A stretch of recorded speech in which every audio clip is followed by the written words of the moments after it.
to another episode of The Flank live from the Optic Major. I'm joined by Chris Duarte, aka Parasite, and I'm joined by, of course, Benjay, Nassim, no Pat Price today. It is a Thursday. He is not here right now. He's going to be flying in tomorrow. Some work so he can join us on the couch Closer. tomorrow. Yep. Yes, sir. Here in Arlington, Texas, which, by the way, great setup. If you haven't been watching a watch party, we got the open bracket right behind us. That'll be all lit tomorrow. Yeah.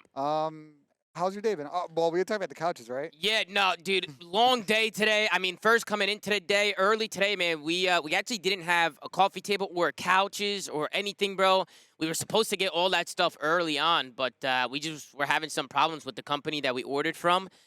So today I made a phone call, and I asked to speak to the manager, talk to the manager, and we were able to work something out where we were able to go rent a U-Haul, actually, early this morning, drive it over to the furniture spot and pick up the couches, man. We tossed the couches in the U-Haul. They gave us a box with the coffee tables and the side tables. We had to build those.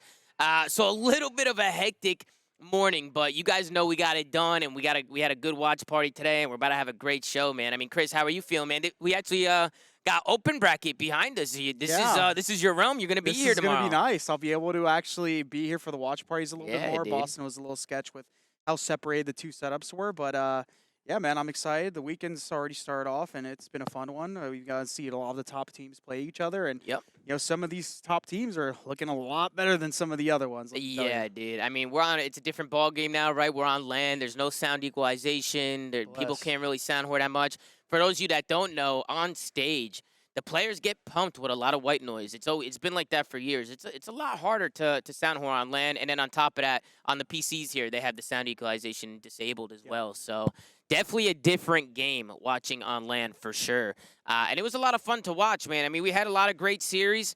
I'm down to get right into it and start talking about it. I mean, the first series of the day, winners round one. We start things off, Toronto Ultra going up against the NYSL. I mean, Ben, we'll kick it off with you. This ended up being a win in favor of Toronto Ultra, 3-1. Yeah, I think Ultra got the standy buff.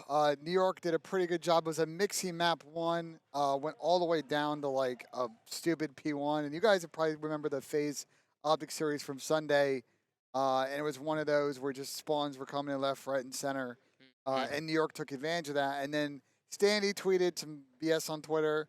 Eventually he deleted his tweet because Toronto won 3 straight, taking this series away from New York. Yeah. Tom, Yep. another big series for Kleenex, bro. Another big one, dude. What are I your mean, thoughts? that's who I was going to start things Yeah. off with, man. I mean, Kleenex for me, man, this guy's an absolute game changer for these guys. He had a 1.23 on the day, so I don't know 101 about kills. you, but Sheesh. that's pretty Yeah. crazy. I mean, Chris, what makes Kleenex so good, man? Today he was just such an impact on a map, Yeah, I think man. just when Hixie joined this roster and they got that new look, he just turned into a different breed. I don't know if it was necessarily that Standy left the team as to why Kleenex is doing that. I just think that they had internal issues, and now that they've got over their internal issues with their new pickup, like they're just looking like themselves from the first major coming to this tournament. Also, regardless of Kleenex's performance, which he was very consistent in blowing up the other team like this entire series, Scrap was clutching up. Like yeah, dude. the stats and the map count don't tell the story of the entire series. There was a hard point that was very close, which Ultra actually had a worse record than New York. New York were undefeated on Hydro, which was the map 4, where I thought New York was going to force a map 5, being that New York was basically undefeated on that map. But Scrap, Kleenex, all those guys, they came out, they had big performances, big clutch up kills to close that map out in a dominant fashion towards the end. So, I mean, yeah, shout out to Kleenex, shout out to Scraps. They played different. Hixie also, the stats don't really show it, but in that map 4, he was also another big catalyst as to why they were able to win that.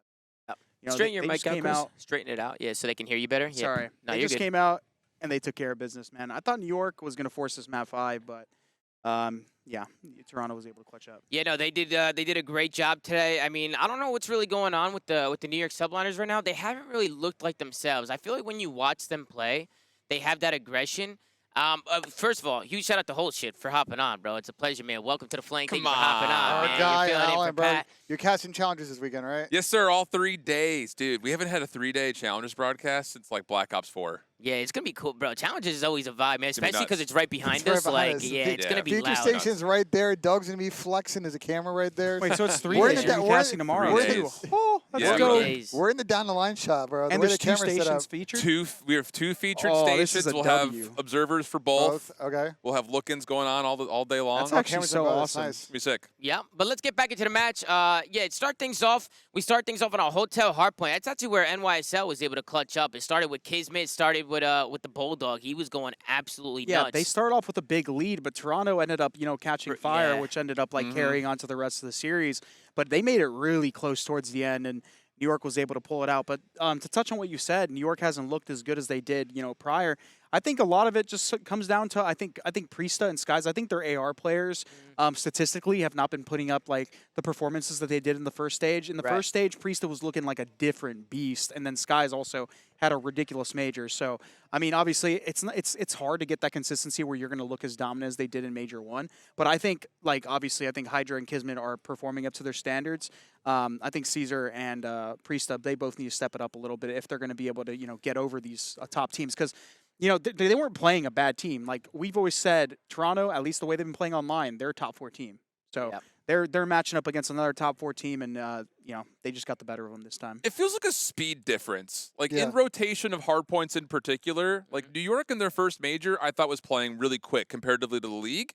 I don't know. It just feels like everyone's caught up, and in that rotational like Agreed. 30 seconds, like we're starting to see players like Insight get into position first, and Yeah. he's just winning more gunfights because of it in key moments to win those early times and hills. And that was something we talked about in Major 1, right? Like how much of a different pace New York yeah. played at. And I agree. I think people are learning from them. I think people have been watching a lot of their film, and we know what all the top teams do. They're going to go back. They're going to study their game plan. They're going to try and mimic it and try and mimic that pace. So I definitely I agree with you, Shift. I think these guys, they got to get back I think in it's form, more back in rhythm. nuanced too, though, because like we've seen some good online from New York. Like they had a bunch of stinkers.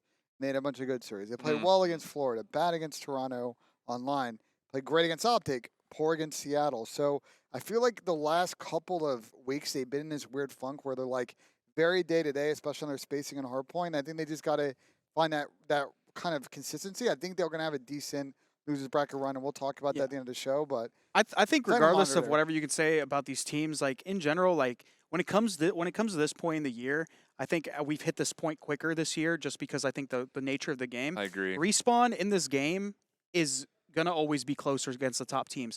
Like, bro, you can't. It's hard to predict. You literally saw a map that New York was undefeated on. They lost it Yeah. to Toronto. They won the first map, which I think It's Toronto Toronto's has a bread and better better record on. And like it's there, you're gonna see that story all year. That what most of these series are always gonna come down to is who can win those S&Ds and who can squeeze out those controls. And this is the problem to the map set right now. We're seeing a lot of Fortress controls, Tons of it. Yeah, which dude, is that like map is always a atrocious. gamble, right? So like the only real reliable game mode that you can really rely on at the top end when you're playing against a top 4 team versus another top 4 team is going to be that search. Yeah. And that was the difference maker in this series, right? Right? If New York would have been able to win that search, like this potentially gets extended to a game 5 with the way the rest of the maps performed. But Ultra looked really good in that search and destroy, and I'm like, dude, we'll talk about FaZe later, but like, look at what FaZe has been able to do since they basically have gone undefeated in search. Yep. They look like the best team possible, and Respawn is just a day-to-day game. Yeah. S&D wins tournaments. I mean, we've talked about that a lot in the past. Even in the last map, Hydra Hardpoint, I honestly think New York could have pushed the map 5 if Scrappy didn't pop that 3-piece going into that P2 and on Hydra. I mean, I thought it was a great play by him. Shout out to Scrap. He actually stopped by the couch before. He's all over the place, this guy. He won't. So he told us that the couch is like bad juju. Like he will not sit on the couch till the end of the event. He'll walk by and say hi, but not on the couch. He thinks it's bad juju, eh? Well, because what happened is he came on that like Saturday. He came on the couch in the morning. Remember, he was like super confident. And they got 06. but so, the like, FaZe guys came on the couch and they won the event. Yeah, so. So- fucking cares, you know what I mean, like, I don't Um, think it's real, but I mean, do him, bro. I think for Toronto, this is they needed a little bit of good momentum on land. The last couple of series have been good. They beat a really good New York team. The bottom side of that winner's side of bracket is very interesting. We'll get to that series, the other side of the series in a sec. But yeah, I mean, you just gotta say it, man. I think if they continue to play the way that they're playing, I won't be surprised if they win this event that Toby's going to get MVP. Dude, that or I'm glad that you gave a shout out to Charlie Hicksey because, dude, his stats are never going to be top of the leaderboard. But what that guy does in game, he's the definition of a freaking playmaker, man. Yeah. He's always the first one in to hit a route or first one in to get to a hard point. He's getting dirty, and this team is flying because of him, I think. It was even Rambo Ray who was saying that in our last watch party that he's just a really good, fundamentally sound Absolutely. SMG. You know, he takes a lot of good routes. He's very unselfish. He just does what he needs to do to get the W. So pay close attention to Hicksey. I know Standy came out with a little tweet during the series. I mean, I forgot exactly what he tweeted. Apparently, but... so apparently it was Fugaze. The timing of it was bad. Like he tweeted it right after Toronto lost, and he's like, "Oh, just say you miss me." But apparently, Standy's picture was up on the screen. Like they didn't have Hicksey, like like the headshots, like where they're posing like for the matches. Yeah, they didn't have Standy up, or they had Standy up there. So he tweeted that, but bad timing, and I guess it gave Toronto good juju in that sense. I guess Toronto got the good juju, but New York, they're going to go to the losers bracket. Toronto Ultra will go to winners round 2. We'll obviously see the matches at the end of the show, give our predictions, but let's move on to the next one. We had Seattle Surge going up against LAG in another winners round 1. This was the only match of the day that went all the way down to a map number 5, where Seattle Surge was able to close it out on an S&D. I know that was something they've been struggling with. Especially going into this tournament. They've looked a little bit better, I would say, the last few weeks, right? In Surge, it seemed like they've been fixing their things a little bit. I mean, I'm just going to straight up say it. AG is that guy, bro. Pred is just unbelievable. Bro, the stats of this series, like, if you look at the stats alone and didn't know the map count, you would think that they just pummeled them. Right? Like, it was a map 5. They just got outclassed in the respawns. The Fortress Control was an absolute Mickey map, but the 2 hard points was where Seattle just looked like the dominant team that they are in hardpoint. 86 total kills for Pred. What That's the hell? insane. No, that is insane. He not only went off in the hard points and the respawns in general, but like his search gameplay that last map was absurd. Like it completely spun LAG in a circle. They had no idea how to deal with them. They were playing paranoid off him. Pred was on the couch earlier in the watch party basically saying that, like, yo, they're tweaking. They're looking for me. They can't find me right now. Like, just wait. And, like, it threw LAG completely off their game on an Asilo, which I feel like we usually see them, you know, play it pretty well. But for the LAG side of things, like I said it on the couch before, people don't really see it, but Assault's their best player. Assault is statistically their best player. He might not be the impact player, but he's always putting up the most damage. He's always putting up a good amount of kills, good KD, blah, blah, blah. But the most impactful player on LAG right now is going to be Exceed. Exceed's been stepping up for this team. He had a slow start when they first brought him on, but I think Joe Deceives, he's lacking in that superstar category that people thought he was going to be. And then also, Arcides, at times, he just throwing up the bullshit. I'm going to stick my neck on this one. Like, I love Alec. He's always a friend of the show. Great banter on Twitter. I think he's really struggling this year. And I don't know if it's because in a different team situation and all the other BS that's been going on with, you know, they blew up their team after Major 1. The org blew up. Like, he's been going through this whirlwind, and I think he's got to try and find his form right now because he's just sort of, like, kind of in a little bit of a tailspin. Yeah. Well, I mean, I think there's a potential role issue here, man. I agree. Like, I absolutely agree. Bro, everyone's they have 2 main ARs. Both of them are notoriously a little bit slower. Like, I'm not going to be like, oh, wow, they're metal boots and stuff like that. But, like, in their play style and the way they like to play the game, they like to play a little bit more methodical. And they don't have that aggression that some of these other teams have. So they're going to lack that sort of presence. Like, you got Sib on one team. You got the Celium or Slasher. You got what other teams? Like every team has that super aggressive AR player. I feel like Rocker's team another team that has like that 2 AR set up, and it's just not working. We see it across the board. But they're just a completely different story. I think every successful team in the league right now has a good dynamic between their aggression in terms of their roles. Right. And I feel like LAG just doesn't have that, and that's why you continue to see them struggle in respawns. Assault's done well, I will say. Like last year in Vanguard, we saw it a lot. Like he was getting into hardpoint, like as the second guy in, trying to work his magic to try to turn the tides of a hard fight. Right. I have not really seen that same kind of tempo this year. I don't really know what that call is, whether they think that Exceed and Joe can just be the only 2 to try to break hard points and everyone else can watch lanes. But there definitely is, again, one of those things we call it like a tempo problem with this squad. Yeah, and pacing, right? I mean, I feel like, I forgot which pros were saying it, but they were like, pacing is such a buzzword, but it's so true. Yeah. Absolutely. Like if people are on different pages, I mean, that's at least what I mean by pacing, right? Like if everybody knows exactly what the objective is on a map and they're working around together as a unit, I mean, a perfect example is what we just saw from FaZe in the last series, right? Just like everything they did it together. So I just feel like this is something that this team really needs to work on, man. You know, they got to find their rhythm as a team. Me personally, you know how I am. I think it's always better to play faster than to play slower. I know some people be like, yeah, pacing, so let's all play slow, right? Like Yeah. but Sure. if you play a team that's all on the same page, playing super hyper aggressive, it's hard to take them down, Bro, man. even if you look at like on Seattle's side, like I said it before, I said it again. I'm gonna say it again. Lamar put away that slow ass fucking Hey, AR Lamar class, looks The great, play- man. and Yeah, he's there been you go. playing. There you He's go. been playing better. Yeah. he's been- Like you just like you're in a game. You're in a game right now in Modern Warfare. All the Modern Warfare games lately, Modern Warfare 2019, this one, you have to just get in there. It doesn't matter if you got an Yeah. AR. It doesn't matter you got a sub. You got to pick up the pace, and you got to get mixy at times. I always said it like even if you find yourself in a situation where your gun is not ideal, you just have to get gritty and literally try to win it. Agreed. And I feel like a lot of these teams, they don't understand that, and they lack in the pacing, aspect because they just play too reserved. They're like, oh, I can't take this fight on AR, Yeah. but like you just have to. You have to, and you got to be able to win it. I think Lamar has really stepped up for these guys. Absolutely. Even 100%. online, he was picking up the pace, Absolutely. and I mean, coming right back to land. I mean, he top fragged in the first map, and he just really. I just feel like he's such a backbone for these guys. And you saw his teammates, right? Like when they won online, they all vouched for him. You know, they all went to Yeah. social media and they're all like, "Listen, man, like this guy really helps us out, and he brings mean, a lot to the I table." think it speaks towards, we talk about teams go through peaks and valleys, right? And a lot of teams can't get out of the valley and they make a roster change. We've seen Seattle time and time again. When they run into issues, they take that 1 week break or 2 week break in between events, work on what they need to do. They come in frying the next major. And I think a lot of credit probably goes to Lamar and the coaching staff and the rest of the players. I think on just Mac at least focusing online. on search. Yeah, go ahead. I think Mac. Sorry to cut you off. My bad. No, go ahead. I think Mac at least online has been playing really well. He didn't play too bad in the series. He had a lot of slow starts, but he was able to pick it up later in he the was series. making some plays too. He was making plays, whatever. But the problem, I think credit goes to Lamar here. I think you already knew what you were going to get out of Sib and Pred. Most of the time, Sib and Pred are both frying. I think Lamar has been needing to step it up, and our criticisms of him were warranted. He was going into like so many series throwing up literally like 0.7s, 0.6s, and you can't do that as the AR player. And not only that, he's typically a slower player with Yeah. a little bit of engagements. So when you're throwing up those like stinkers, like you're not even engaging. You're Yeah, like, that's a good You're point. almost like completely useless. Yeah. Like no offense. So like him stepping it up in this category, I think is what's elevating this team. Not obviously their search and destroy is competitive, but like we're starting to see chips in their respawn. But they keep playing respawn the way they did in this series. Like at least their hard points. Like these guys are set to make a run. The If they other can keep crazy doing that. thing, just to kind of, I don't mean to teeter-totter between the two teams, but talking about this LAG squad, like, think about how drastic the fall-off was when those three guys were picked up and they were still dominant in respawn. The same thing happened in Challengers when they were a group of four with DiamondCon.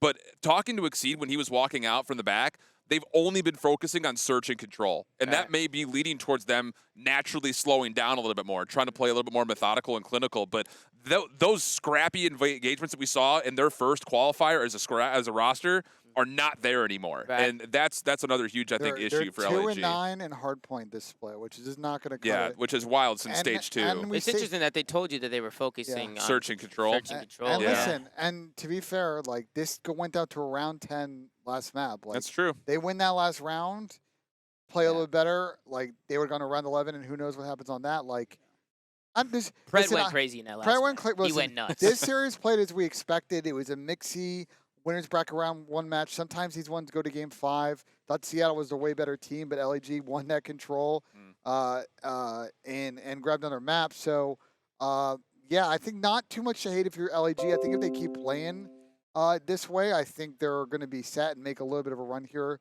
on the loser side. But for Seattle, bro, we're about to see them play FaZe for like the 59th time. Yeah, we I know swear it's to such a God, good yeah, match. so- It's That's such always a good matchup. match. Yeah, Yeah, it is. they just Seattle matches up good against FaZe. Like it Yeah. is what it is. But Seattle Surge, they were able to win both hard points and take the last Surge. So LAG, they're gonna have to focus up on that hard point game mode. But they will be sent to losers bracket. They're still in the tournament. They're still alive. So we'll see if they can make the run. And obviously we'll get to our FaZe Seattle predictions at the end. But let's hop over to the next series. This was a shock Dude. to me, man. This was a shock. We had Boston Breach going up against Optic Texas. Optic Texas, they get 3-0 today by Boston. One thing I will say is I feel like the 3-0 doesn't really show how close the series Super was tight because it series. was a really good series and it was really, really close maps. But, man, we got to give credit to Boston Breach here, man. I mean, Beans is coming out. He's a rookie. It's the first time he's on the big stage going up against the Optic crowd. He had 17 in the second map Unreal. surge. So tying the leading record this year so far, I believe, right? Tying the leading record? I think it was Tying or one short? It might have been one short or tying, but Regardless, whatever. it's impressive. 17 and 4, super impressive coming out of him. We'll go over to the stats, but Ben, what do you think happened to Optic today? Listen, it's just, bro. There's not. We'll have the convo here, guys. There's two things. One, Ben Beans, pride. Second thing, we've talked about this time and time again with Optic. Tom, like the way that they play, you've got to accept it. Sometimes they're going to come in a series, they're going to grind them out, or they're going to dominate people. But they're going to have a lot of these stinkers, and we've seen it already in the stage where they've gotten 3-0'd because they don't play discipline. I think Map 2 is like emblematic once again of like all the issues they have. They get in 4v2s, they get in 3v2s, and they just ego chow and throw their lives away. And we see other teams a little bit more disciplined in how they chow together. Like they were pointing out that round 11 play when Shotzi was the first one to peak on the retake from the flank. It's like, bro, like they're not playing their spacing correctly as a team and just relying on going for like Twitter clips. Yeah, I mean, and then they obviously played a Mickey Fortress Control in which Boston sat in their spawn to basically guarantee themselves a defense. I mean, like they're not that map kind of really isn't doing them any favors. I feel like I've seen them lose that map a lot recently in tournament play, but also like not only that, their search and destroy, like you said, like dude, they did nothing in that round 5. They had a guy get through in a flank, but they got zero information from him. And then not only that, he was the first person to engage. I feel like their S&D's just gotten worse. I don't think Dan has been playing good in search and destroy, but their respawn, I think it's the same story every time. They play all these teams close in respawn, but they can't close. I think that goes to what Ben was saying is they just lack discipline.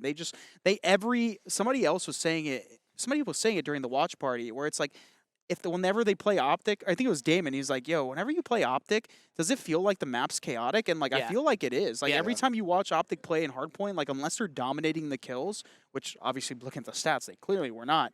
I feel like the maps are just so like hectic. And I feel like you hear it in their comms. And Like, they're just everywhere. I was waiting till you were done, but that was something I was going to say because I mentioned it a little bit in the watch party. I even asked my chat, and I was like, chat, do you think that Optic's listenings are like a little bit too hectic? Because when you watch them play, they do seem a little frantic when they're playing. Sometimes I feel like they just need to take a deep breath in the comms and just like focus on making the right play, and just kind of settle down. Don't overcomplicate the game. Kind of simplify it. Like, I don't simplify know, it I don't know bit. how many times I have to say this. Like, they could win an event or two playing this way, but more likely than not, they're going to underperform. And I think they just need to understand that if they want to win chips in this era, especially, they've got to build and execute a system as a team. It can't just be rely on individual plays, rely on just pure gunny. Like, look at like why Seattle's playing good. Yeah, Pred's going off, but they have a very distinct system in the way they play around him to support that activity. You watch the way FaZe play, and we'll talk about them in a sec. Yeah. They have a very distinct system. Thieves are very disciplined in the way they play. And I think if Optic wants to be at that level, they've just got to put now the work in to get there. I'm really tired of keep saying on the show. It's like the 15th time. Yeah, we're like a broken record because they make a lot of the same mistakes. Bro, this team, even with Dan, they have enough talent to win events. Oh, 100%. They just got to commit to like they make doing the something as a game team. harder for themselves. Yeah. They're playing a harder game than what they actually are. What they actually should be Every playing. single map they play is just like always so close, but like they just fail to like capitalize on the easiest situation, which is just swaying the maps in like other teams' favor. Right. Not only that, if you've noticed, they struggle to break hills, and a lot of the time it's because they're just not coordinated. They're not doing things together. They're just relying on somebody to try to go out get a piece. Which they can do it, but it's just not consistent. It's not a consistent way of winning playing. or executing a situation. Right. I mean, look, it's the reason you're going to beat FaZe sometimes. You're going to get 3-0'd by Boston in front of your home crowd against a Boston team that today finally got the signature win we've been looking for this team. Whenever they play a really good squad on land, they don't necessarily get the result today. Even after really mixing map 1 where they were getting railed on like every P1. That was the weirdest MSC I've seen because I think Optic must have gotten like 120 seconds on P1. So I still lost that map. Like Boston fought through the map 1 stuff, fought through the round 11 of map 2. Like just icy, and we see Optic in round 11s. They're like 1-7. They're just now. making basic Yeah, mistakes. Like if you watch them try to break a setup or break a bomb or something like that, like there's a stack of players and then there's like the lone guy or like, you know, like a split. And the split is always making the play first. Right. How are they playing off the split's contact? They should be playing off the stack's contact. The stack should make the first contact. The split should make the secondary play. And it's like the same thing every time. It's like the lone guy that's making a pinch or something like that always goes first. And then he gets picked up and now they're like, okay, funnel. Like, the other side of things for Boston, not only was this a signature win, this was a very mature team finally. Right. Like we can really look at these guys and say that they were playing a very polished level of COD across all 3 game modes and got rewarded for it. Like Vivid on 5 First Bloods. When was the last time we could talk about anyone on Boston finding that much success in early First Blood engagements? I like, mean, honestly, clean stuff on executes. To be honest with you, I mean, Boston has just really struggled on land. They've always struggled on land. It just seemed like they always never really had the composure in the last events. It just seemed like they were too frantic, making too many mistakes. Now I actually feel like, and maybe it's Beans, you know, maybe Beans is giving a whole new energy He's to this definitely squad, a difference maker without a question. Yeah, I mean, he had a 1.59 on the series. I mean, that's just unbelievable. I also think you just got tipped Nero, bro. I think even going all the way back to Vanguard when he was on the original Boston team, like, he's always been like a high engagement player where he just goes rogue and like just gets in there. But like now you're seeing him like have a lot more consistency in that aspect, which it's hard. Like I'm not surprised it took him this long to find that sort of consistency where he's able to translate that into action and still be positive. But like he's doing that. Like he's been doing that all stage, and he's a high impact player for this team. And the dynamic between Nero and Vivid is really fun to watch comparatively to like Caps last year. Nero, where it's like someone would pop off and it's like, okay, cool, awesome, you're incredible. But they're actually playing like a really solid duo around the hard point in particular, where Vivid's clearing space and Nero's able to just work on whoever's got the 1v1 inside a hill. Like he's playing really mature COD. I'm really happy with this Boston team I think Reese has had a really rough stage statistically,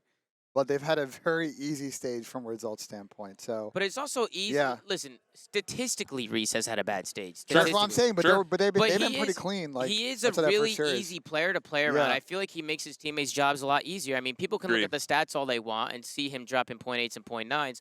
But he's such a hyper-aggressive, unselfish player that when you have somebody like that that's on the same page with you, I mean, as long as they're working as a team, I mean, the guy who's going first all the time, he's going to be hindered. Right? It doesn't matter. Like, it really doesn't matter. The stats like that don't matter when you're winning, and when you're losing, Agreed. like they only tell part of the story. Like, and he's still dropping. He's got 8,000 damage. Like he's got as much damage as everybody else on his team. He's contributing. He's in there. Like it doesn't 135 engagements across that series. It's insane. He has 27 assists. Yeah, like he's matching. He's matching Beans. Like they're putting down damage. Like they might not get the kill. The kill doesn't always matter. Like a freebie for your teammate is basically a kill for you. Yep. And I know Boston has struggled in the past, which is clutching up and getting series like this and their ice. So today was definitely a good win for them. I think they really need that. And then on the other side, Optic, they're 1-7 in round 11s in S&D.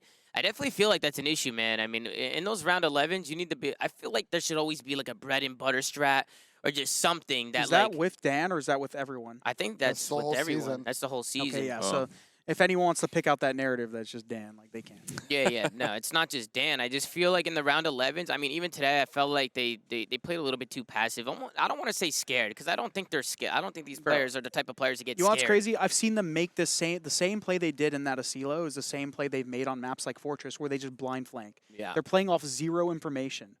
And they're just like blind flanking and hoping it works. And it just doesn't, it's not going to work consistently. And it hasn't worked for them in the past. Like, it was the exact same play. It's like, all right, Shotzi or Hook, go hit a flank.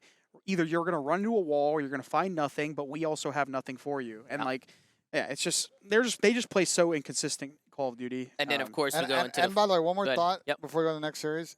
If I see anyone on Twitter saying, oh, Dan's the problem, they should drop Dan. Crazy. I agree with Ian, It's systematic, bro. It's systematic, and Dan's trying to do his best to gap fill behind the players, who some of them are the ones making those mistakes, and Dan's trying to do his best. Obviously, I think at some point we'd love to see him slay more, but like some of that may just be a product of the fact that things are just too chaotic. It's just they're just a streaky team. They always have been.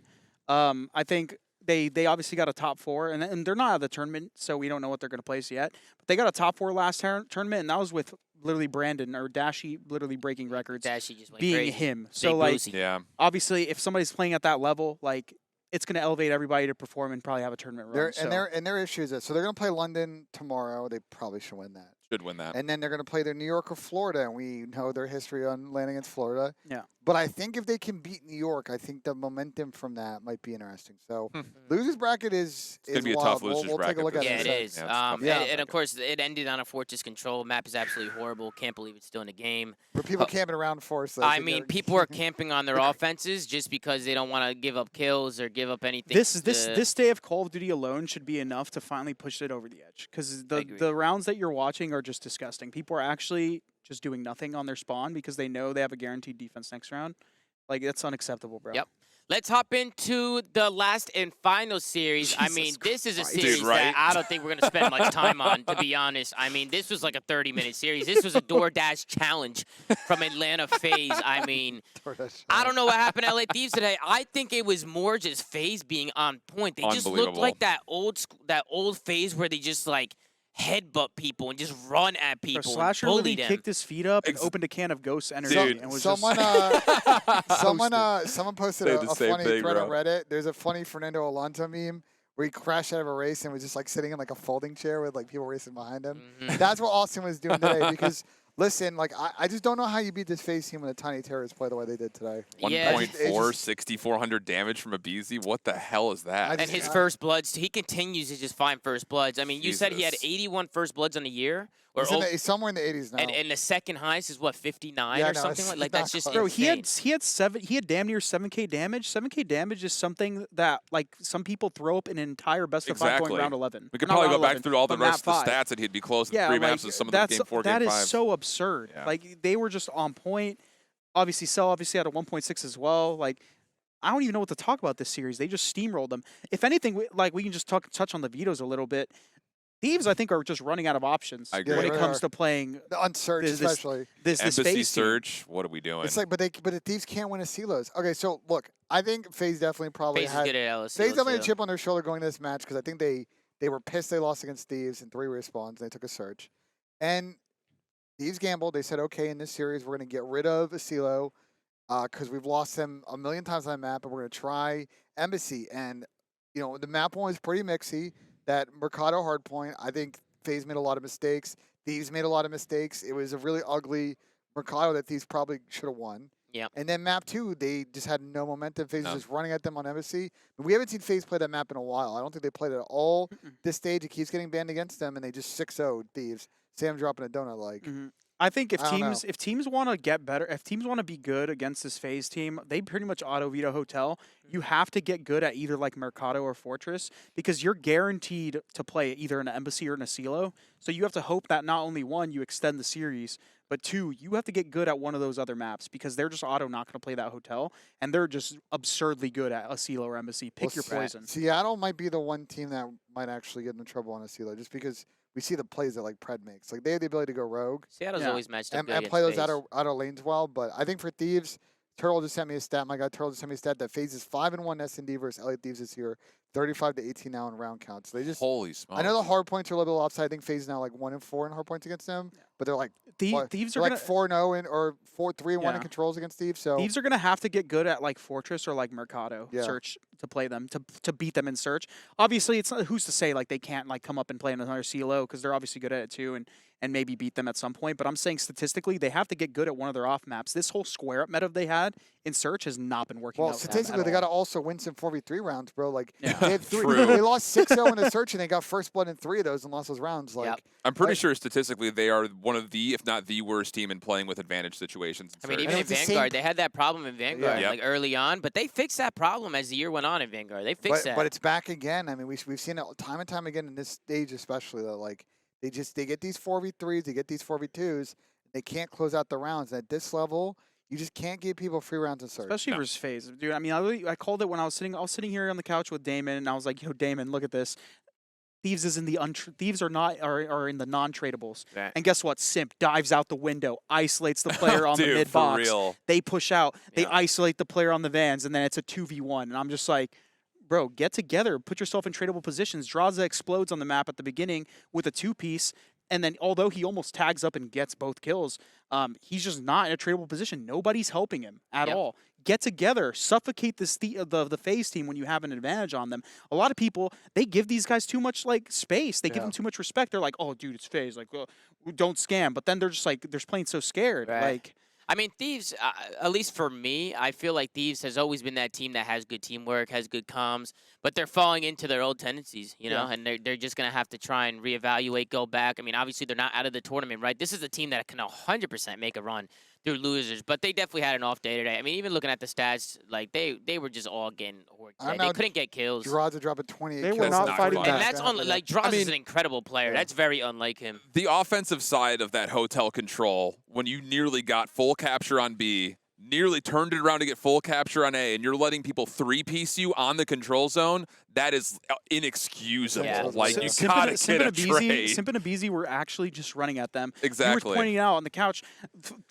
Thieves were literally in the control point snaking, and Simp and Abizi were full sprinting in there, no fucks, just piecing. Yeah. But the Tiny Terrors, the last control, I think they were both disgusting. double positive, just running at people. I mean, they just had an absolutely insane day. And so did the whole squad, honestly, selling them at a 1.63. So great job from FaZe. I mean, it was a really quick series. I mean, Ben, if you want, why don't we take a look at tomorrow's match if you could pull them up here? Yeah, well, we don't have to pull them up there. No, Just, we could we go can through pull them. them up. I mean, my point, Tom, with this, if FaZe play like Yeah. this against any other team in the league, I don't know if they want to match them. So these are the matches we have tomorrow. It's hard, man. I will say it is hard to consistently play like that every day. Yeah. You It know, is. like Thieves might have had a bad day and FaZe had a really good day. Tomorrow's a new day, and anything can I happen. mean, so respawns are a gamble, man. It's always hot and cold. But the S&Ds, like I'm telling you right now, like if you're a team that wants to beat this team in search, they're not making that mistake where they're playing hotel anymore. I remember they played LAG and LAG was able to pick them apart a couple maybe like a month ago or something. I can't remember. It was when LAG first got in the league. But after they started vetoing that hotel and they just got super efficient at Asilo and Embassy, you're guaranteed to play one of those. Somebody has to get good at Mercado or Fortress and like try to extend the series and get that map. It's the only way you're beating this team in search right now. yeah, well, let's go through to the matches tomorrow. These are all loser bracket matches tomorrow. So if you lose this series, if you lose tomorrow, you are going home. So we'll take a look. We'll go from top to bottom. We start things off. Vegas Legion, get to see them face off for the first time this weekend, going up against the Los Angeles Guerrillas. Rematch. I think LAG is actually going to come out and win this one. I just heard that Vegas has been struggling, to be honest. I heard they've been struggling behind the scenes. I heard their scrims haven't been going too well. But maybe when they're on stage in that atmosphere, maybe it'll kind of something will click for them. Not a big fan of that. You don't got it. I got LAG 3-1. Who do you got? I think LAG is going to win. I don't think Vegas is going to be able to beat this team. I think traditionally, I've seen LAG beat this team like multiple times. We saw it in the last stage where even when Vegas looked like they were in a position to win, they threw it away. Yeah. We saw them at the last major. LAG beat them again. Like this is just a rematch that keeps coming. This is the blow it up bowl for some people, but LAG just keeps coming on top. And I think they're gonna come back and they're gonna take care of business like they have been versus this team that basically the entire year. Yeah, I mean, Shift, who do you got? We I got got Vegas versus LAG. I got LAG 3-1. I think Vegas come out and take the opening hard point, but I have LAG dominating the search, outlasting in the control, and then full will be lost in map 4. I got LAG taking in for 3 straight maps. All right, and Ben, who do you got? I actually got LAG last map. Another Okay. heartbreaker for Vegas. Because I think Vegas is pretty good in search. LAG's hard point's a little bit iffy. But if I'm LAG, I'm not playing hotel control at all against Vegas. Just play my other map. It should be a dub for you. But yeah, I think LAG will get done like a last map of CeeLo or something. We're like gonna that. see another Fortress control, and I'm gonna lose it. Yeah, dude. I mean, that map is atrocious. absolutely Instant veto for you in the open pool then? Probably. That's an Actually, instant we're a pickup team. We might play it. Tom, I We might just fucking Tom, gamble. I think your mom in the chat picked Vegas actually. Oh wow, That's what Mama people Zuma got Vegas. true? Hey, listen, Mama's never wrong, you know. So she's got Vegas. We might have a series tomorrow, folks. But let's hop into the next one. Minnesota Rocker going up against LA Thieves. Me personally, man, I just feel like Rocker, they just don't seem like they have any chemistry right now. I just feel like they're never on the same page. They always seem like they're just doing different things. The pacing's off. I still think they have 2 ARs. I don't know. I don't know if it's clicking for them right now. And I think for Thieves, I just feel like today was a wake-up call for them. I think FaZe kind of just slapped them up a little bit. It woke them up. I think tomorrow, probably tonight, I'm sure they're back in the room right now watching VOD. I'm sure that's what they're doing. And they're going to talk about their mistakes going to tomorrow.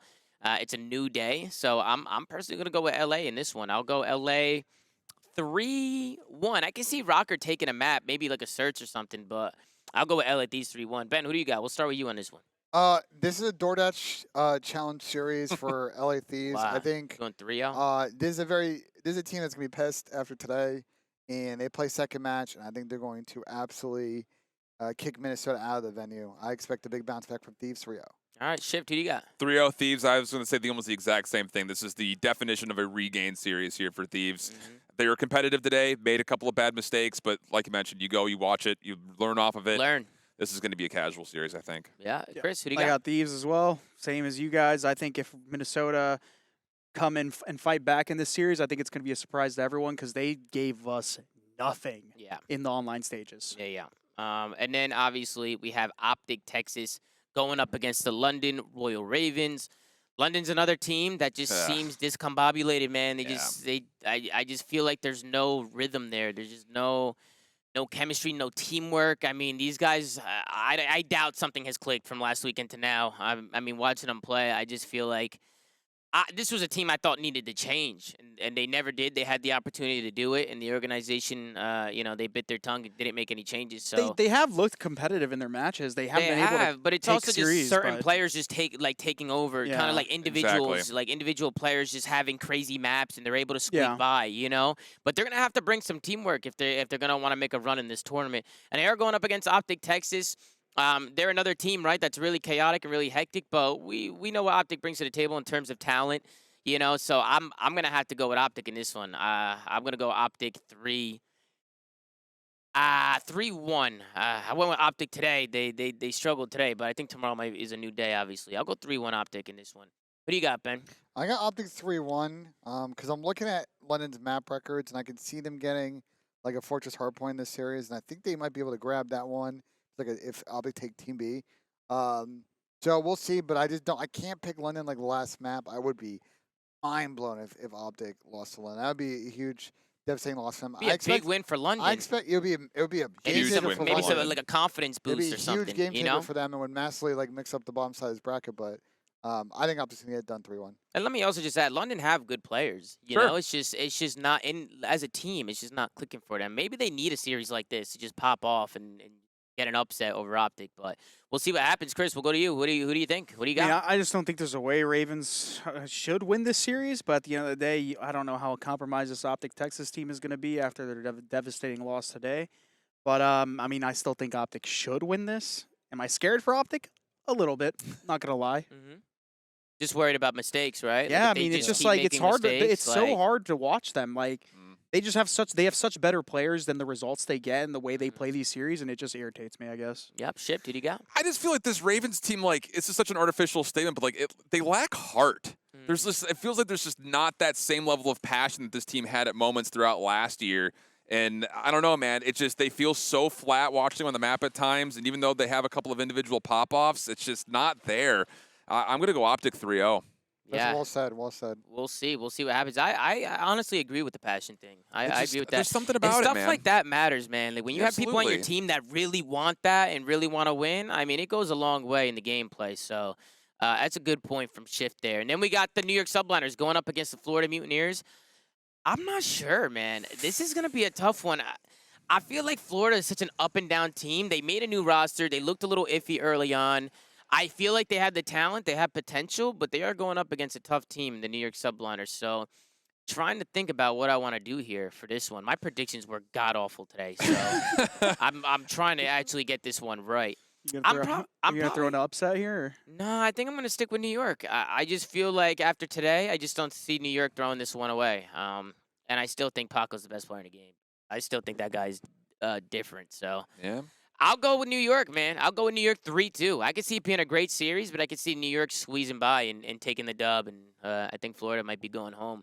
But Chris, we'll start with you on this one. Who do you got? I got New York 3-1. I could see Florida showing a little bit of heart fighting back, but I think just Subliners are just way more talented. I think although they lost to Ultra today, I think a lot of the maps are close, and we still saw the slaying potential of some of their pop-off players. And I mean, they're going to come back with a vengeance. I think New York should make a losers run here, but I got New York. Ben? These teams have actually played each other a bunch this season. And as far as I remember, none of those series were close. And I don't really see this changing. This Florida team is regressed in search. This New York team's nasty in respawn. This has 3-0 written all over it, unfortunately. for New York. Interesting. Ooh. 3-0 New York. Interesting. Who do you Wow. got, Shift? I got Brack coming out hot for Florida. Ooh, I like I got that. Brack coming out a monster. However, Kismet Oh, still damn. going to win the series We got out. Joe baited, bro. Yeah, that was good. I got That it. was I good, got bro. it 5. I got 5 for NYSL. Damn, bro. I thought you were really going with Florida there, bro. You got me with that one. Got but you on that one. yeah, man, we'll see what happens tomorrow. Obviously, it's all elimination games. We will be live with the watch party. I want to give a huge shout out to Ghost Energy. Obviously, they've helped us out a ton being here. So huge shout out to Ghost Energy. Shout out to Optic, man. The venue is sick, man. It's gonna be Optic, popping in here tomorrow. it's going to be popping. Optic killed it with the venue. There's so many cool things going on around. We're really excited to get the open the challenges bracket on behind us. And huge shout out to them for just letting us be here. Huge shout out to FaZe Clan for supporting everything we do. Activision, Esports Engine. Am I missing anybody? We should thank Corey Dunn from Optic. Who Huge got shout us out to the Corey PCs, Dunn, the man. Huge monitors, shout out, man. like helped us with all sort of stuff. So Guy shout out walked to him. 52,000 steps yesterday. Yeah, But dude. he's pulling like 14 Corey's hour an days. animal, Corey's been man. grinding, I bro. He's an animal. He's a Listen, man, god. you guys gotta understand to throw events like this, man. People behind the scenes work hours and hours and hours to set this all up, man, and it's not easy. A lot of technology, a lot of equipment just around. I don't even know how they even handle any of this stuff. But huge shout out to them, and most importantly, huge shout out to y'all, man. You guys were absolutely incredible all day long. The watch party was nothing but energy. Even in the show right now, we got over 12,000 people in here. So just thank you guys so much for tuning in. I really appreciate the support. We wouldn't be here without you guys, man. So just thank you so much for supporting the streams. Obviously, we'll get back in there tomorrow, and we'll be back with another episode of The Flank, man. Make sure to like, comment, and subscribe if you're watching on YouTube, anchor.fm/The Flank to check out all the audio sites that we're on, and go follow @The Flank on Twitter. Gersh doing a phenomenal job running social, so make sure to go show him some love. Take care, brush your hair, and we'll see you guys tomorrow on another episode of The Flank, man. Take it easy, man.